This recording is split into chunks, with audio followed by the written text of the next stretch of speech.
Hey guys, welcome back to my channel. My name is Kim. If you're new here, thanks so much for stopping by. I hope that you will stick around by hitting that subscribe button down below. So today I am here with the first of many videos discussing the books that I read in 2020. Today I'm going to be doing a countdown of the 10 best books, in my opinion, that I read this year.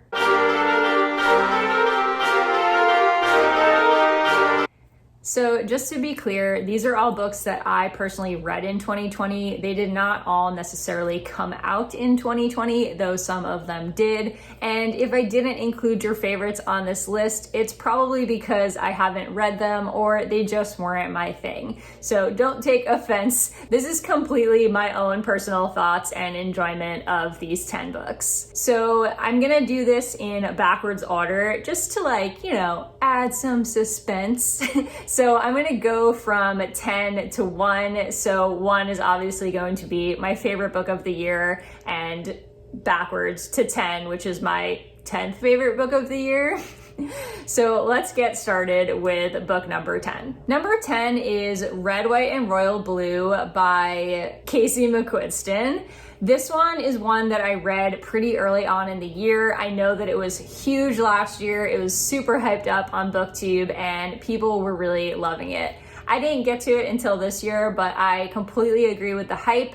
I didn't think this was really going to be the book for me because it's not only an adult romance, it focuses pretty heavily on politics, which is not usually my thing. I haven't really had a lot of success with adult romances, but this one really worked for me for whatever reason. So if you don't know, this is about two young men, Henry and Alex. Henry is a prince of England and Alex is the first son, the son of the first female president of the United States. It takes place in sort of an alternative 2018, as if a female had won the 2016 election rather than Trump.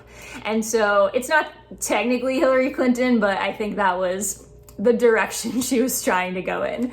So basically, Henry and Alex have this kind of awkward encounter at a big event, and it looks as if Alex has pushed Henry into a cake, and so they have to kind of play nice with each other to make it clear that to the public that they were not arguing and that everything is good for the sake of diplomacy. We don't want it to look like two important people from America and England are arguing with each other. So they have to basically pretend to be friends and go on these fake friend dates, and they do eventually end up falling for each other. It is super cute. I thought that this romance was done impeccably. The only thing that I think I didn't love was the politics talk. I thought some of it was interesting, but it's pretty heavy on politics, so some of that did tend to bore me a little bit, but I loved both of the main characters. I thought Henry was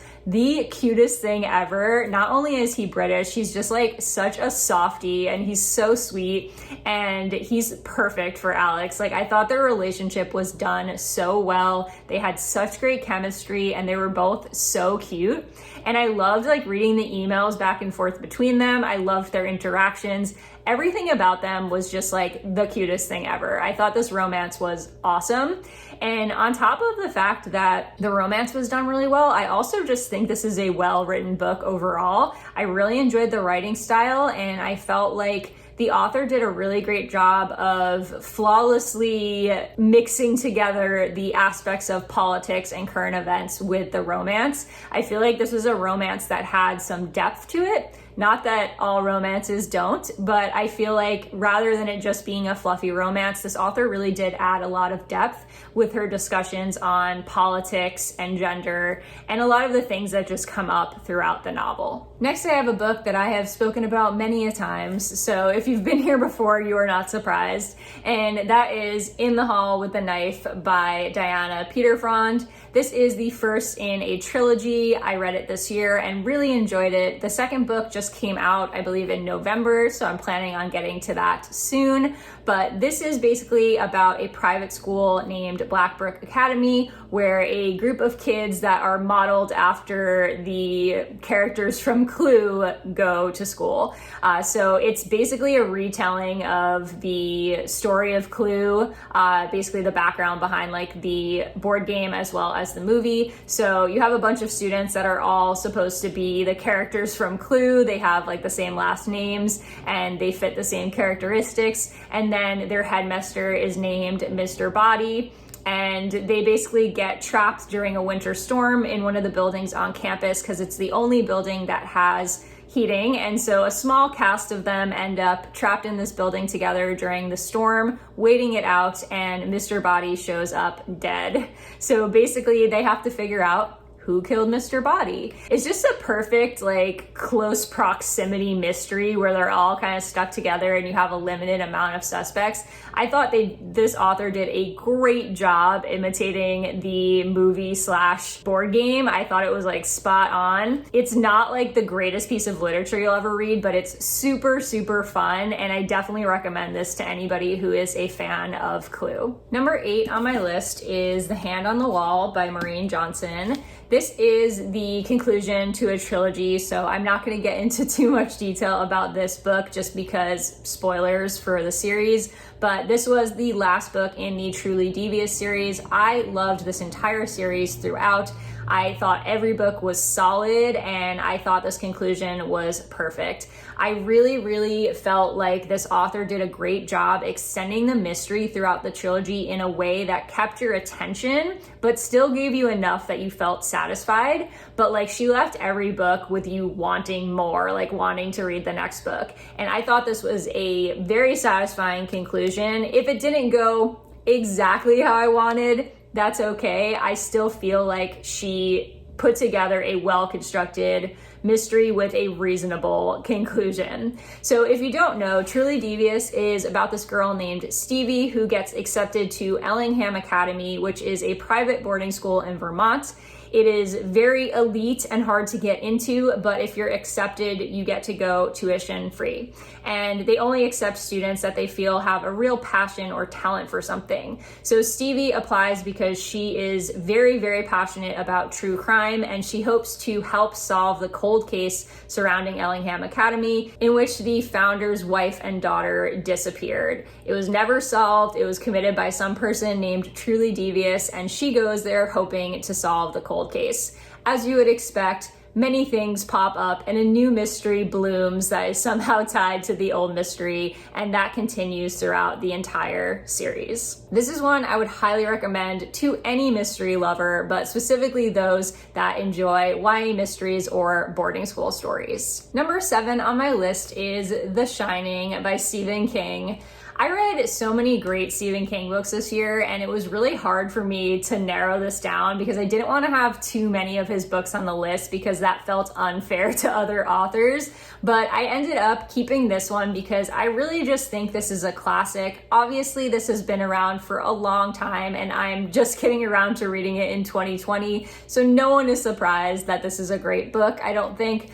But I really, really enjoyed this one. This was one of my favorite Stephen King books that I read this year. I thought that the pacing was great. I thought that the tension was great. I thought that the characters were great. I really love the Shining movie, and I was hesitant going into this because a lot of times when I enjoy the TV show or movie before I read the book, I tend to be a bit disappointed by the book, but I felt like The Shining as a novel held up so strong in comparison to the movie. So if you don't know, this is about a man named Jack Torrance and his family. He accepts this job to be a caretaker at an inn up in the mountains of Colorado, and he takes his wife and small child Danny along with him. He has a bit of a history of being an alcoholic, and he has abused his son in the past. And they basically get trapped up in this hotel over the winter when a ton of snow comes, and they're not able to leave the hotel or get access to the nearby town.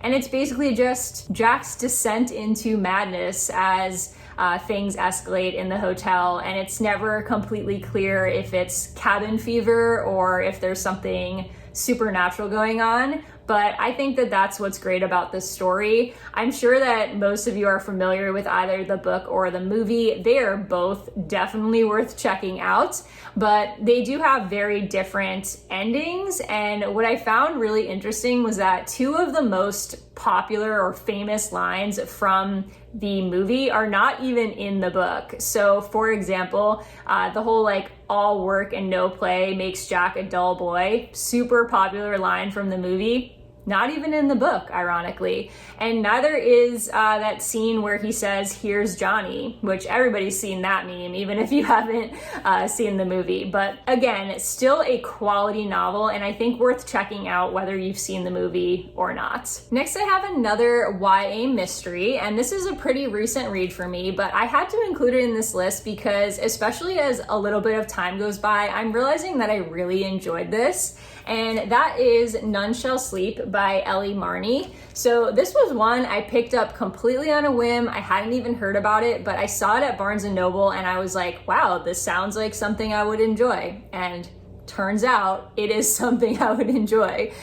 So this one is basically about this girl named Emma Lewis, and she is a serial killer survivor. She's the sole survivor of the serial killer named Huxton, and she gets recruited by the FBI along with this other teenager named Travis Bell, who is a U.S. Marshal candidate, to go and interview incarcerated teen serial killers. So the point is that they're supposed to interview these serial killers and find out more information, collect information that will help inform the FBI on an active serial killer case that is taking place in Pennsylvania.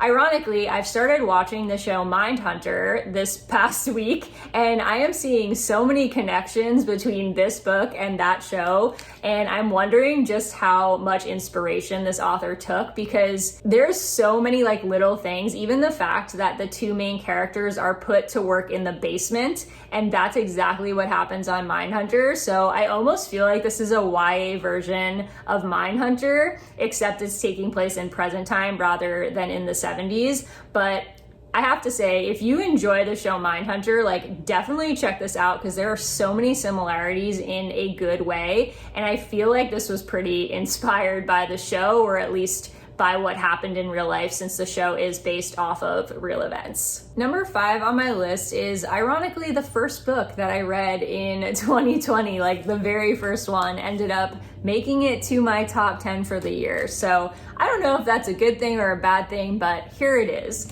So that is The Chaos of Standing Still by Jessica Brody. I did talk about this in my winter recommendations video, so I'll go ahead and link that for you down below if you're looking for more wintry books.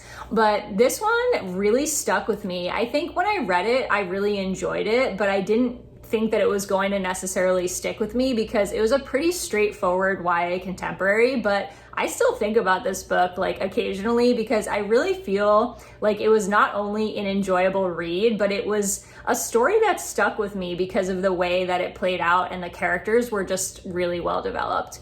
So this is basically about this girl named Rin who gets stuck in the Denver International Airport over the holidays for New Year's Eve specifically, because of a snowstorm. And she is dealing with grief from her best friend's death, who died exactly 1 year ago.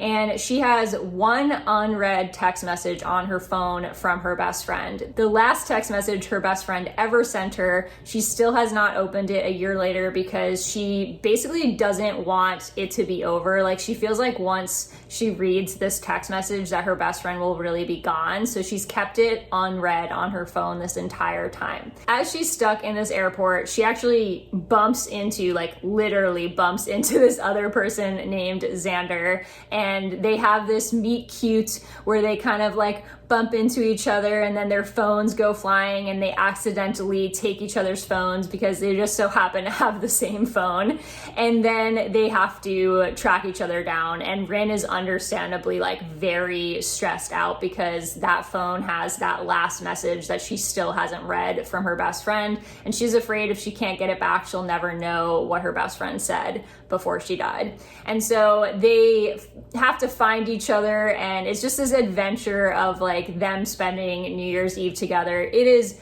so cute, but I think it also makes some really great points about grief. Like, I feel like this was a really interesting examination of grief and just what you'll do to kind of hold on to people that you've lost. And I thought Rin was such a great character. I loved the interactions between her and Xander. I thought their relationship was not only adorable, but just like really real. Like, it felt so real the way that they interacted with each other, aside from their like really cheesy meet cute, because that was obviously a bit unrealistic. But I still felt like the story overall was just a really great examination of character development as well as grief and just kind of getting through things, you know, finding that person that can really help you work through something that you've been avoiding. Highly recommend this if you are looking for a Christmassy New Year's read. I read this on New Year's Eve going into New Year's Day last year, and it was the perfect time to pick this up. Next, I have an adult mystery, and that is The Guest List by Lucy Foley. This is also one that I read fairly recently, definitely in the second half of 2020. And this was one of my favorite mysteries that I read this year for sure. It is basically about these two people that are getting married, and their names are Will and Jules. And Will is like a semi-celebrity because he has this Survivor show where he like goes out into the woods and tries to survive even though he's being followed by like an entire camera crew, so he's not actually surviving. One of those. And him and Jules are having their wedding on this remote island off of the Ireland coast, and there is some inclement weather. They have this big storm. They're basically on the island alone with like their other guests. It's a very small wedding party, and at the very beginning of the book, someone is murdered. It takes place on the wedding night, the murder, but then it flashes back to the days leading up to that. What I really enjoyed about this book was the twists were completely unpredictable in my opinion. I thought this was super atmospheric. I loved the setting of this remote island off of Ireland. I thought that it was perfect for the story. I also enjoyed that this is told in multiple perspectives, so you're kind of like piecing things together as things go on. And I also really enjoyed that the murder happens at the beginning, but you don't know who got murdered. So as opposed to some other mysteries that I've read, murder mysteries that I've read, where you know who's been murdered and it's just like them trying to figure out who did it, this one you're trying to figure out who done it as well as who got killed. And I thought that made this even more interesting. And I did not see the ending coming. There were like 2 or 3 huge twists at the end that I was completely shocked by in the best way possible. I really feel like Lucy Foley as an author has a lot of promise, and I think she does murder mysteries really well. So I'm looking forward to reading more from her in the future. Next, I have my other Stephen King that's on this list. I had to include 2, and that is The Institute. This one is obviously one of his newer stories, and I feel like people have mixed feelings about this because some people who really love classic Stephen King feel like this isn't that good, while others feel like this was like the next level for Stephen King, like he's now taken his writing to like a new level. I personally am in the latter half of that.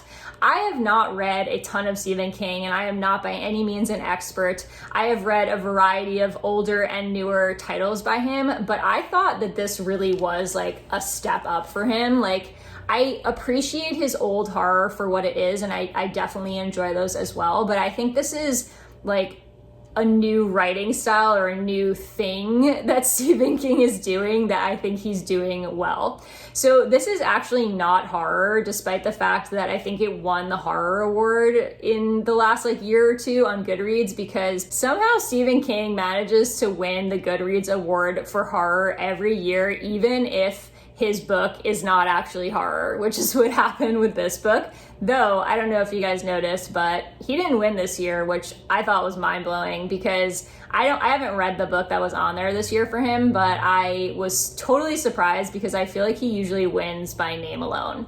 But anyways, The Institute. This is really more of a sci-fi fantasy book. It's also very heavy because it's very long.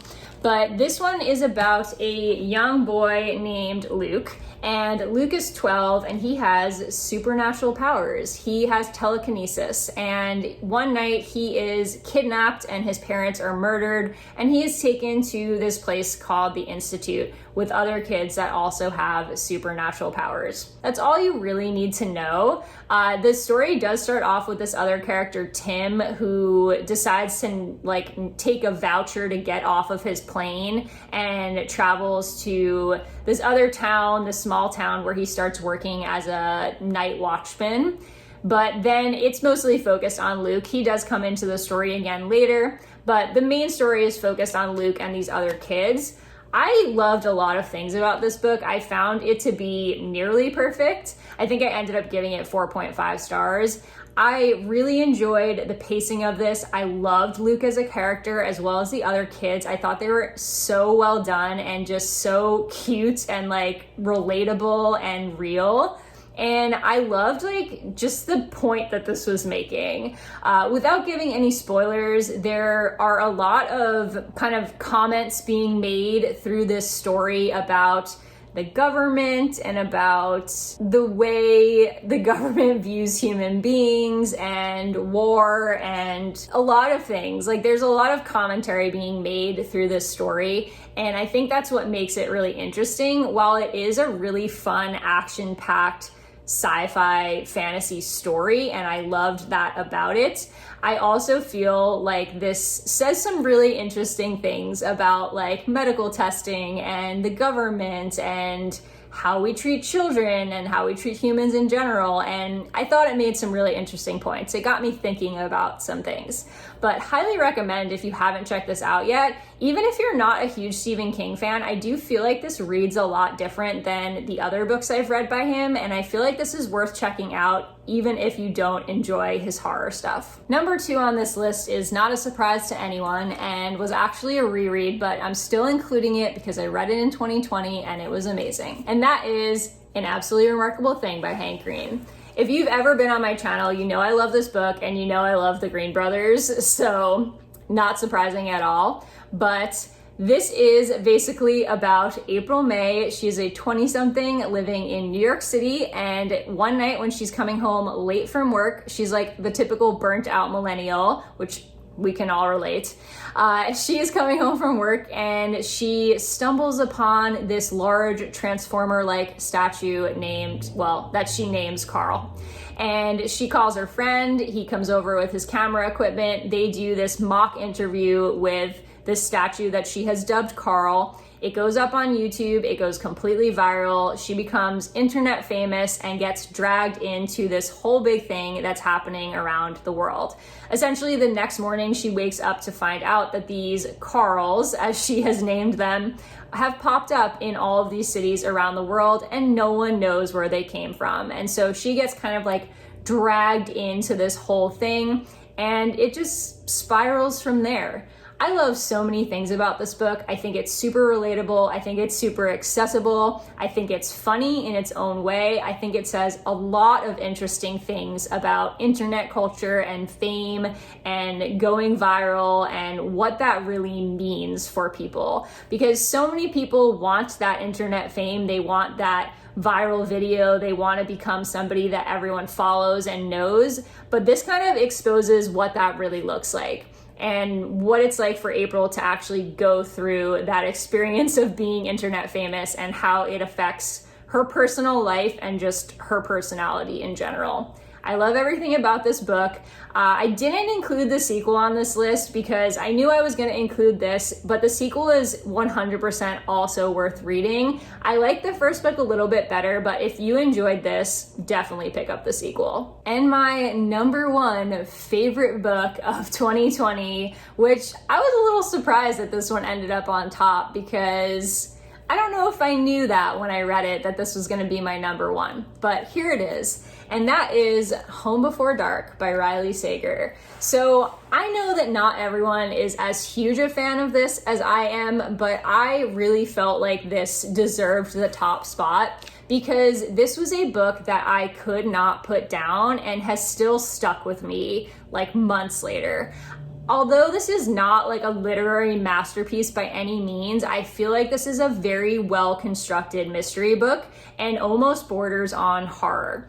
There were some scenes in this book that legitimately creeped me out, like I was scared at night because of the visuals from some of these scenes, and I just feel like everything about this worked for me. The pacing was great. I loved the story within a story. There's like a book within a book, and I loved the characters. I just felt like everything about this was creepy and perfect for me when it came to being like a mystery thriller that I enjoyed. So this is about Maggie Holt, and she is 30, and when she was younger, spent 20 days with her family at Bainbury Hall. And she does not remember much of what happened, but her father wrote a story called House of Horrors based on their experiences there, saying that they fled the premises because it was haunted and all of these like terrible things happened to them.